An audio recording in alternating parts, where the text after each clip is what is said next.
We are giving the Xfinity Series race at Bristol its own review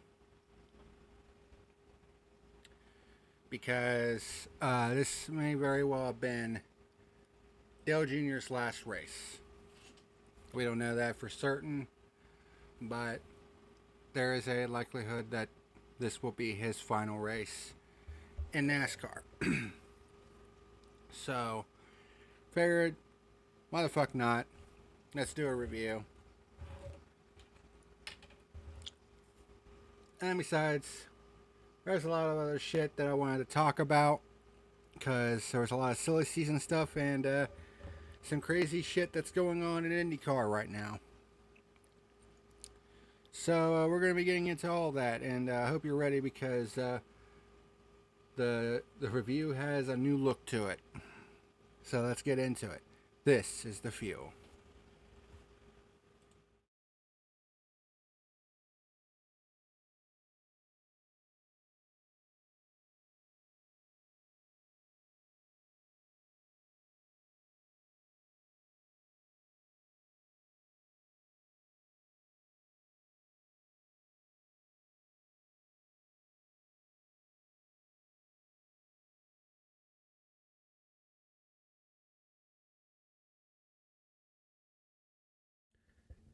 This video is sponsored by Dubby Jitterless Energy Blend and by Reaper Apparel Company. Stay tuned till after the video to learn how you can save 10% off of your order.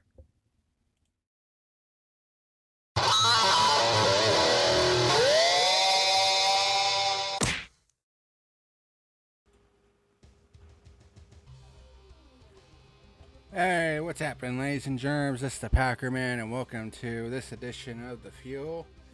On this edition, we're going to be talking about the Xfinity Series and the 2024 Cheddar's 300 from the Bristol Motor Speedway and what may be Dale Jr.'s final race in NASCAR. And as you can see, brand new overlay. I decided I wanted to get a little bit fancy with the overlays on all of my shows. Like 1 hour racing that I'm doing now, spare parts just recently got a new overlay, and now the fuel. You know, all my live shows are getting spiffy new overlays. Because why the hell not? But yeah, I haven't really done anything other than cup racing reviews this year. That's going to change next year though, because I am going to go back to reviewing all 3 series. The trucks and Xfinity will be pre-recorded reviews, and then a couple, of course, be live whenever possible. But man, I'm having a bad hair day right now. I need a haircut in the worst possible way. But anywho. So, Xfinity Series at Bristol for their regular season finale. It was actually pretty solid, all things considered. It wasn't a barn burner by any stretch of the imagination, but it was interesting, to say the least. Especially when it came to the regular season championship, which we're going to be getting into here in a little bit. But we got some news to get to, mainly silly season news. Of course, next season all this off track news and shit, it's going to be covered in a new show that I'm debuting called Burnt Rubber, that I'll debut in January, and that'll be where all the motorsports related news will be covered. But some craziness in IndyCar this past week. On September the 18th, which was 3 days ago, the FBI conducted an investigation at the Rahal Letterman Lanigan Racing Complex. And I know the first thing I thought was, what the hell is going on here? So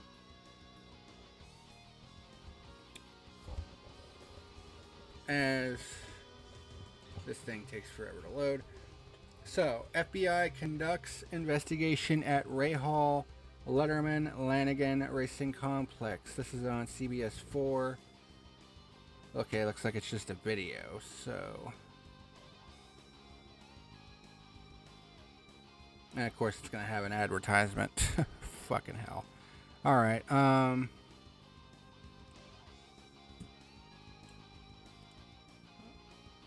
going to turn the speakers on.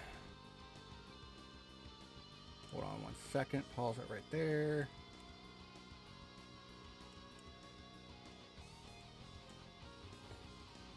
Make sure it's working. Developing. Yep, okay. Alright, so I'm going to put the headphones on here. Okay, so I want to listen to this. So, mute the mic and we'll listen to this together. Developing now, a team of FBI agents conducted an investigation at a racing headquarters in Indianapolis. We know the agents were at Ray Hall Letterman Lanigan Racing headquarters in Zionsville. FBI sources tell us there is no threat to the public. We are still working to figure out exactly what brought the agents to that location, and we will of course let you know when we learn more.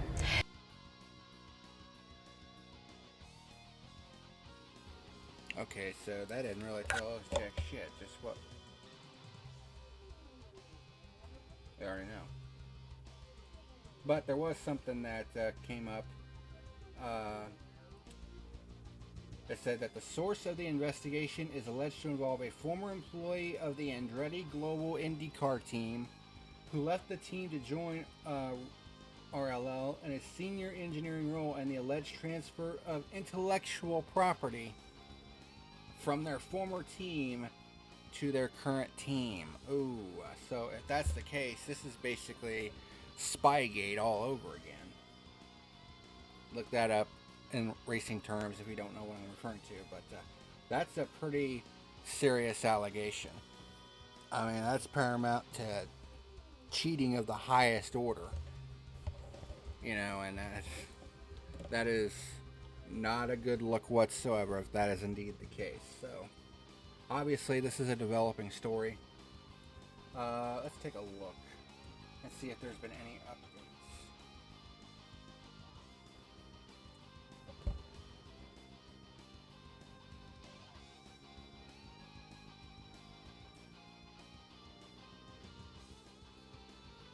So the latest update was 2 days ago, from the looks of it.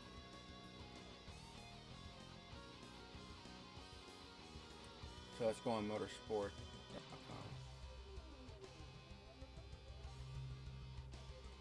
What we know so far.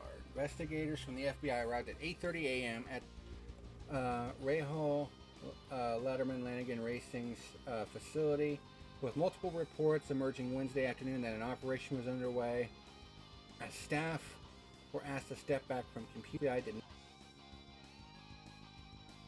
Headquarters, the Zionsville, Indiana location, houses both RLL's IndyCar Series and IMSA teams. The facility opened ahead of the 2023 season. The Indy Star received information from John Stair, Zionsville mayor, who said the FBI asked us to assist this morning as they served again building headquarters building. Our officers stayed outside as the FBI agents entered the building. Ray Hall Letterman Lanigan Racing issued a statement that read, "We are cooperating fully with investigators. Given that this is an ongoing investigation, we are limited in what information we can share right now, but we intend to provide additional information as soon as we can." The team is owned by 1986 Indianapolis 500 winner and 3-time IndyCar Series champion Bobby Rahal, former late night host David Letterman, and businessman Mike Lanigan. So yeah, this is still a developing story, obviously, but yeah, but it is alleged to involve a former employee of Andretti Global, which, if that's the case, oh boy. Yeah, Ray Hall, Letterman, Lanigan Racing could find themselves in some very, very serious legal trouble, to say the least. As OBS is now being a prick. Come on, there we go.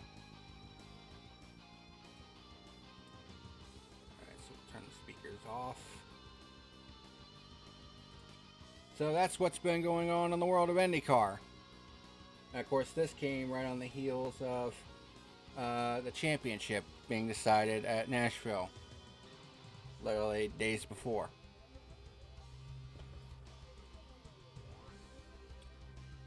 But anyway, getting back to the NASCAR side of things, we've got a lot of silly season news.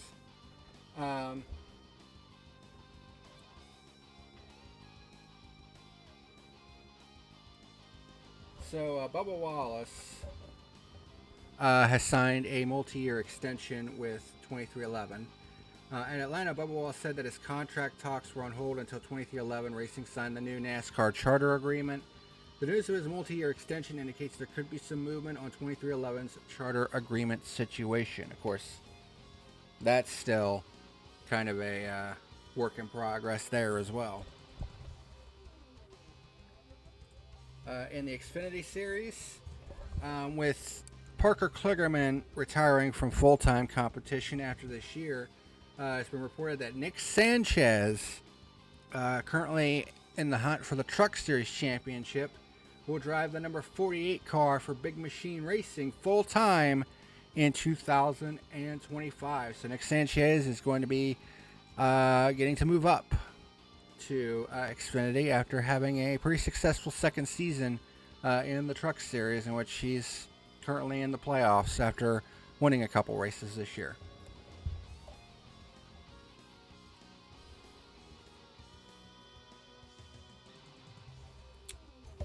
Speaking of Xfinity Series, we found out Harrison Burton's landing spot. He, in fact, will not be in a Cup Series ride next year, which, let's be honest here, even that win at Daytona wasn't going to save him from, being knocked down a peg back to the Xfinity Series, which honestly he needed, truth be told, because he was just not getting the job done in that 21 car. But he will land in the Xfinity Series, and he will be driving the number 15 car for AM Racing full-time in 2025. So, I don't know if Harrison would have been my first choice for that 15 team, but, he is a Cup Series veteran. So maybe that experience will help him bring that team to fruition in 2025. And who knows, maybe they'll win a race or two. But we'll have to wait and see on that.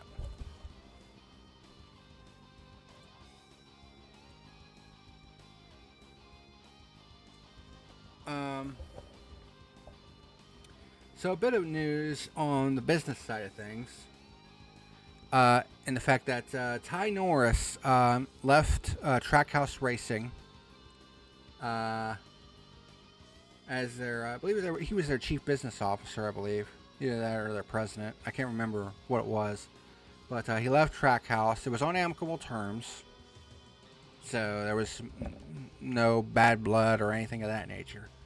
But he immediately landed in a new spot, which is Kaulig Racing. Yesterday, Kaulig Racing put out a statement saying that today, Kaulig Racing announces the addition of NASCAR industry veteran Ty Norris to the team. Norris will serve as the team's chief business officer, focusing on partnerships and long-term strategy alongside Matt Kaulig and team president Chris Rice. Bringing Norris and his wealth of knowledge to the executive team is one of several major moves Kaulig and Rice are making to solidify the trajectory of its NASCAR Cup Series program well into the future. Not a bad hire, if I may say so myself. So that's quite the get from Kaulig Racing, and hopefully that'll improve their Cup program on the Cup side of things, because they haven't really been doing very well this year. And then we had a driver trade, which is crazy to think about. So, Spire Motorsports and Rick Ware Racing are trading Justin Haley and Corey LaJoie starting next week at Kansas. So this week will be the final week that Corey LaJoie will be in the 7 car, and this will be the final week that Justin Haley will drive the 51 car. And it's two opposite sides of the coin, two drivers going in opposite directions. Corey LaJoy, I mean, already said a lot about him, and yeah. Kaulig is kind of a weird team to wrap your head around. They keep flip-flopping AJ Allmendinger to the Xfinity and Cup Series. Yeah, I know. They're bringing him back to the Cup Series next year, and it's just like, why didn't you just keep him in the Cup Series then? Because they dropped him back down to the Xfinity Series, and he hasn't done jack fuck all in the Xfinity Series this year. Like, I don't think he's won a race in the Xfinity Series this year, has he? Not even a road course race, mainly because of SVG stealing his thunder. So, you know, it is what it is. But, yeah, Corey LaJoy, I mean, he's been going the wrong direction, and he hasn't really been making a whole hell of a lot of friends lately as well with his antics. But in the meantime, Justin Haley is returning to Spire Motorsports. Of course, if you recall, back in 2019, he kind of stole the win at Daytona in July when it was rain shortened, and he happened to be out in front when it rained and got his one and only Cup win. But now he's going to be returning to Spire Motorsports at a great time when Spire Motorsports is on the uptick. I mean, hell, last week at Watkins Glen, all three of their cars finished in the top 10, with two of their cars finishing top 5, when Carson Hocevar finished 3rd and Zane Smith finished 5th. You know, and then of course you all remember Spire Motorsports is getting Rodney Childress from the 4 team. And Haley will drive for Spire in 2025. That has been confirmed, which means that he will be paired with Rodney Childress. And honestly, with the way Haley has been driving that 51 car this year, having some pretty damn decent runs and honestly punching well above his weight, him now driving the 7 car and with Rodney Childress coming on board, I think that 7 car could make some noise next year with Haley behind the wheel and Rodney Childress as the crew chief. I think those two will have some magic come next year. I mean, especially with Spire on the uptick as they are right now. And then, of course, you have Corey LaJoy dropping to Rick Ware Racing, and it's still to be determined if LaJoy is even going to drive for Rick Ware Racing next year. You know what I mean? That pairing is going to be very interesting. I think they can make some noise next year, because Rodney Childress, he's a good crew chief. Obviously, worked with Kevin Harvick for all those years, including the 2014 championship, if memory serves. Justin Haley, I mean, he's punching well above his weight in that 51 car. So yeah, I think that's going to be an interesting pairing next year. I think they can make some noise next year for sure. But yeah, a driver trade this week, which is crazy. Geico, they're going to be ending its premier partnership with NASCAR after this season, which marks the first time the racing circuit will lose one of the top tier sponsors from the system. It started in 2020. So Geico looking to end their premier partnership with NASCAR. I mean, NASCAR will probably find another sponsor to take their place. I mean, I don't think it's really going to be that big of a deal, honestly. Especially considering that NASCAR just signed that big television rights deal. $7.7 billion over the next 7 years. You know, $1.1 billion a year. So I think NASCAR is going to be fine on that deal. They just got to get a lot of other stuff worked out. Like, there are a lot of issues within NASCAR that need to be addressed.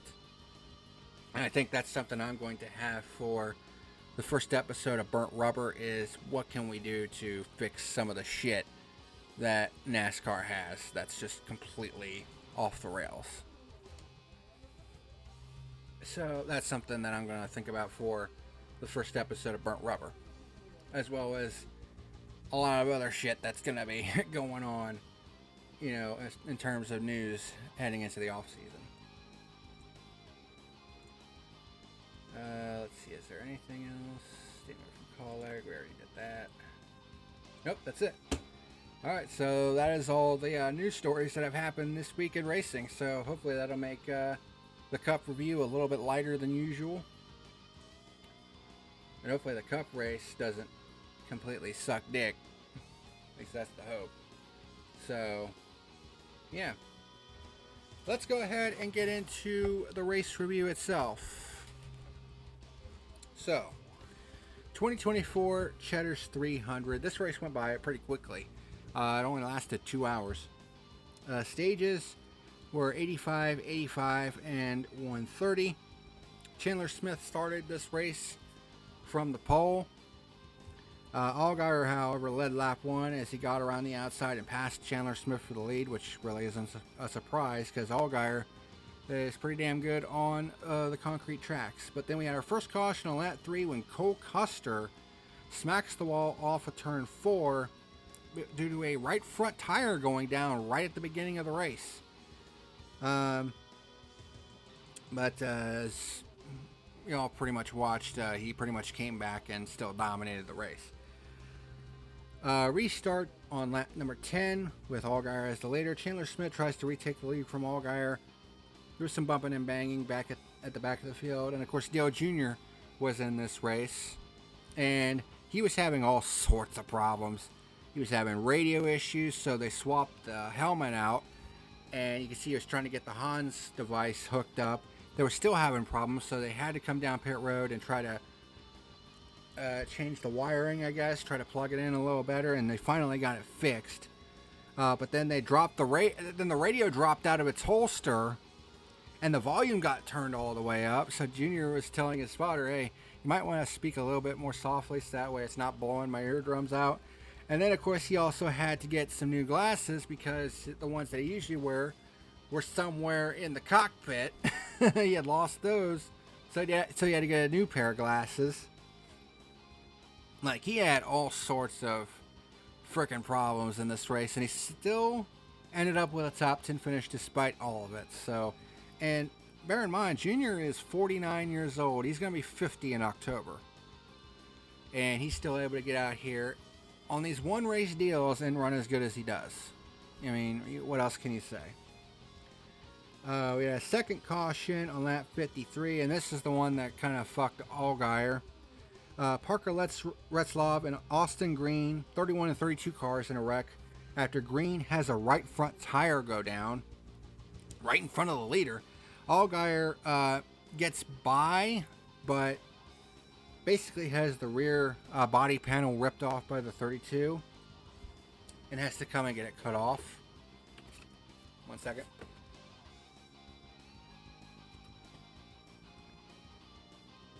Now, due to the fact that this is a short track, they didn't have to put the rear body panel on. If it was a bigger track, they would have had to put it on because it would have been an aero advantage for the 7 car. So there's that. But he had to come in, get it cut off, and he was basically at the back of the pack. So, restart on lap 66 with Chandler Smith as the race leader. Already had some 3 wide in the mid-pack. Custer was back up into the top 10 already after his issue on lap 3. Junior nearly spins Caden Honeyman, who was trying to avoid Greg Van Alst nearly spinning in front of him in turns 1 and 2. Basically, it got loose and it shot up the track. And Honeyman had to check up, and Junior nearly ran him over on accident.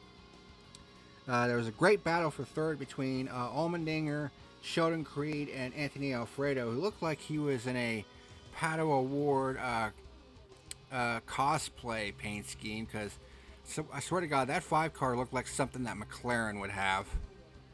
You know, with that papyrus orange and black and all that stuff and the number font. It looked very similar to what Pato Award has in the IndyCar series. But Chandler Smith wins stage number 1.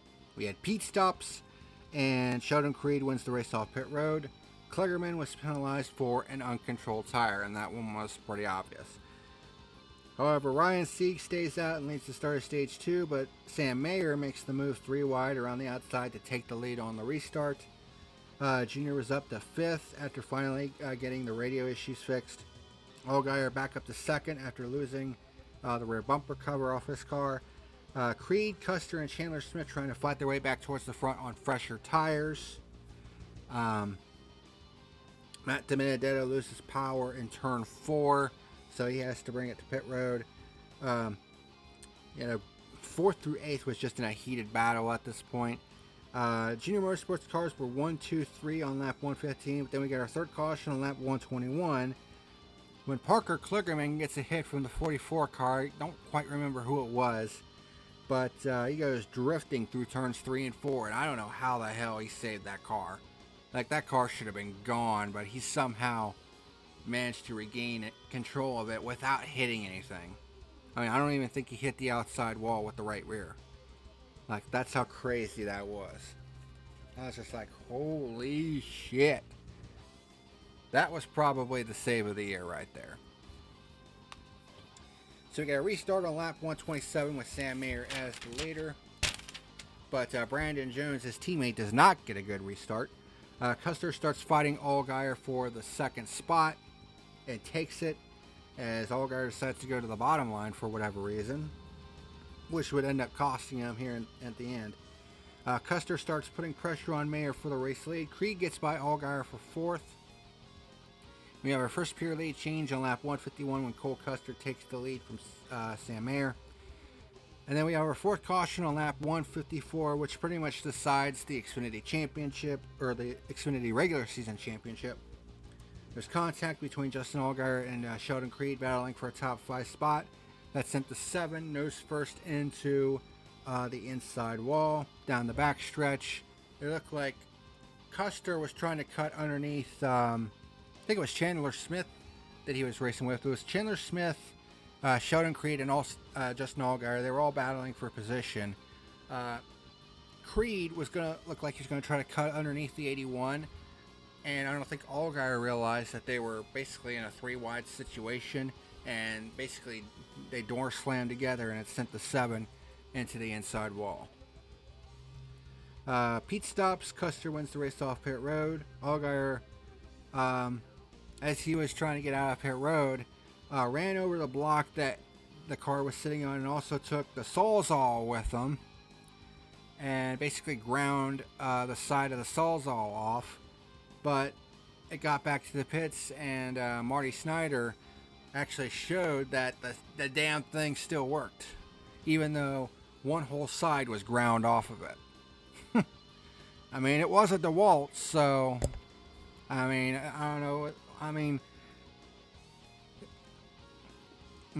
don't know if that says something about DeWalt's products, how tough they are, and all that stuff. But hey, there you go. Restart on lap 162 with the 51 as the leader, which was Jeremy Clements, so he decided to stay out. Kligerman gets loose and nearly stuffs Custer in the wall off turn 4, but they keep going. The battle for second was hot. Like, the entire front pack was basically right there battling for second. Custer pays Kligerman back for the almost stuff. Didn't wreck him, just said, hey, didn't really appreciate that. And Jeremy Clements wins stage number 2, so it was his first stage win of his career, I believe, they said. It was definitely his first of the year, though. So Creed leads the start of stage 3 after Clements pits on this stage break. Jesse Love makes contact with Chandler Smith racing for 4th, but they keep going. Custer tries to chase down Sheldon Creed for the race lead, and then we get our 5th caution on lap 200 when Allgaier loses a right rear tire and spins off of turn 4. Obviously, they didn't get all the damage fixed on the 7 car. So we get our final restart on lap 207, which means that the final run of race ran for 93 laps. Sheldon Creed was the leader, but he got loose in turns 1 and 2, which allowed Cole Custer to get underneath him and take the race lead away for a second pure lead change in lap 209, and that is the last time that Cole Custer is headed at the front of this field. Actually, it was turn 4 that he got loose, and that allowed Custer to take the lead. And Custer would win the regular season championship if things stand as they were, with Allgaier being back in 30th and Custer in the lead, which is crazy to think about because Allgaier actually came into this race with a 43-point lead.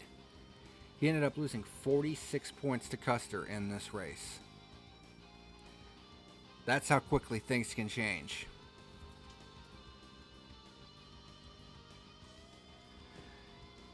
But we had a great battle for fifth between Ryan Truex Jr. and Brandon Jones, and then we had a great battle for second between Sheldon Creed, Chandler Smith, and Jesse Love, which ended with Creed getting his 13th runner-up finish in his career, still without a win.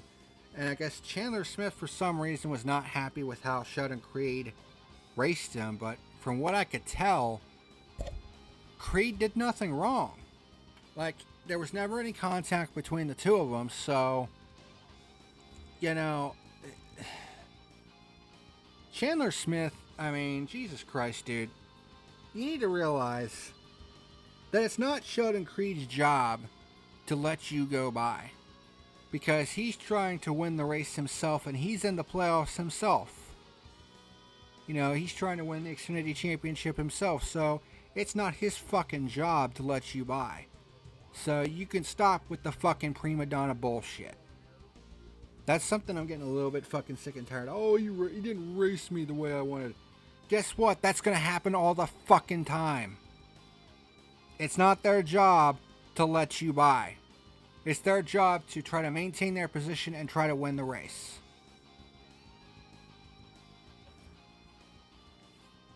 Now, they should do it cleanly and fairly, but other than that, they don't owe you a fucking thing. So, some of these up-and-coming young meat drivers, they need to get it out of their fucking heads that everything's going to be handed to them on a silver platter, because that's just not how it works in motorsports. I'm getting really fucking sick and tired of that notion becoming, like, almost canon at this point. It's fucking ridiculous. But anyway, race stats. Let me find them here. 'Cause I got a whole slew of new shit. Alright, race stats. There were 11 overall lead changes in this race. Only 2 pure lead changes. 5 caution flags. No overtimes, which is good. Only had a long green flag run to end the race, which is great. 5 total caution flags, 0 overtimes, 1,978 green flag passes, which averages out to 8.1 on average per green flag lap. And Cole Custer ended up leading the most laps at 104 despite having a flat tire on lap 3. So, nice recovery for Cole Custer in this race. Creed is the best Xfinity Series driver currently and still has not won a race. Well, he's certainly the most consistent. I don't know if I would say best, because that's a very subjective term. But consistent, we can definitely say he is that. He's had multiple runner-up finishes the past couple weeks. I think he finished runner-up at Watkins Glen, actually, last week as well, if memory serves. So, back-to-back runner-up finishes. I mean, I guess that's why he's gotten the new nickname Silver Sheldon. So, of course, that was tapped by Eric Estep, I believe. He said it accidentally, and it's kind of stuck because it's kind of true, as sad as that is. But I meant to say the best to not win. Yeah, that's what I mean. I know what you mean, but but to say that. I know there are a lot of people that are saying, "Oh, Sheldon Creed's a hack," you know, and all this other shit. It's like, really, dude? I mean, he wouldn't be in position to win as many races as he should have if he was a hack. I mean, yeah, he has 13 runner-up finishes, but that's 13 opportunities he's had to win, which is more than a lot of other drivers can fucking say. So, you know, I don't know what else to tell you. But as for my final rating for the Cheddar's 300, bringing back an old look for the new look of the fuel, as you can see. This race was actually pretty solid. I'm not going to say it was a barn burner, But there was actually some solid racing throughout, and don't really have too much in the way of complaints. So, kind of hovering between a 6 and a 7 on this one. I mean, we did get a long green flag run to end the race, but you know, there wasn't really much of a battle for the lead once Custer got out in front. I mean, there was a great battle for second, though. There were actually some good battles. No overtimes.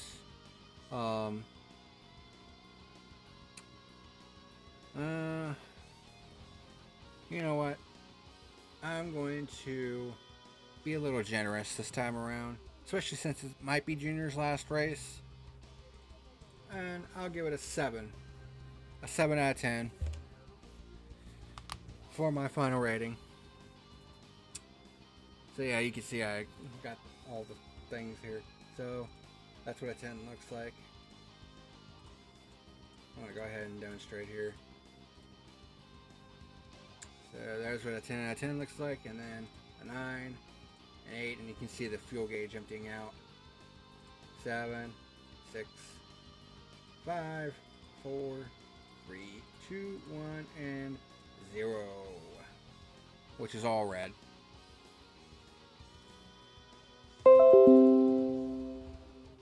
So yeah, yet another new look that I wanted to have for the fuel going forward. Since I'm basically fancying up all of my live shows on this channel. But yeah, I'll give this race a 7 out of 10. I thought it was alright. It was a solid race. Good racing. Drama for the regular season championship. Maybe Junior's last race in NASCAR. Who knows? He said he might be coming back in 2026. But it all depends on sponsorship and all that good stuff. So, you know, it is what it is. But overall, I thought it was a pretty good race. Wasn't great, but I thought it was pretty good. So that's going to do it for this edition of The Fuel. Depending on how late it is, we might have one more live review tonight. So we might actually have 4 live streams here today on this Saturday. 2 1-hour racing streams and 2 fuel streams. So a very, very busy day today here on the channel, to say the least. That's going to do it for this edition of The Fuel. Here in about a little less than 20 minutes, the multi-class championship for 1-hour racing, that's going to start up. So I'm going to go ahead and get that set up.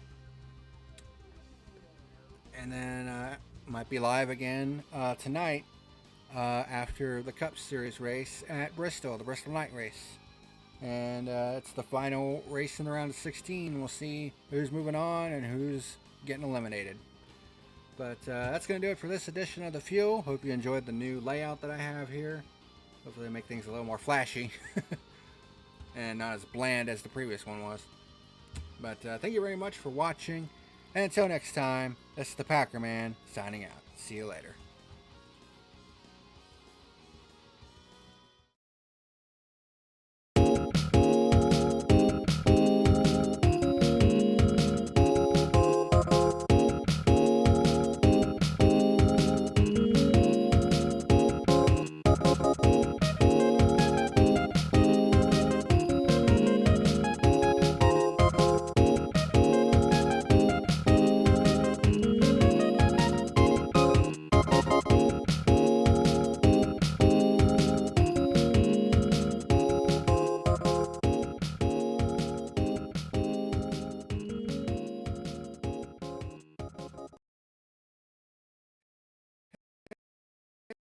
Hey, what's happening?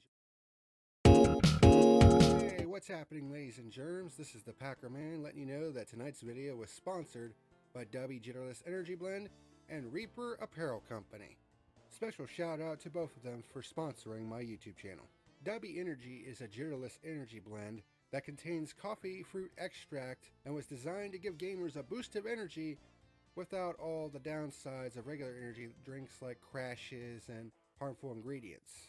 And there are several different great flavors that you can try, such as Dragonade, Push and Punch, Galaxy Grenade, Beach and Peach, Watermelonada, and the limited edition Palm Blom flavor. And don't forget to get you a plastic shaker while you're at it. If you're interested in giving W Energy a shot, there's an affiliate link down in the description box below. In addition to W Energy, this video has also been brought to you by Reaper Apparel Company.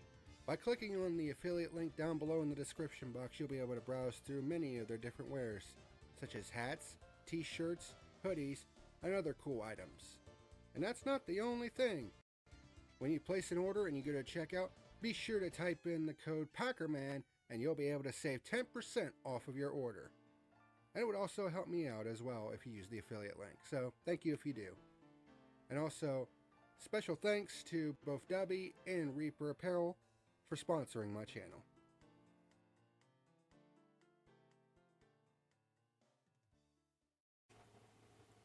Hey everyone, this is the PackerMan and thank you for watching tonight's video. Be sure to hit that like and subscribe button for more great content. See you again next time.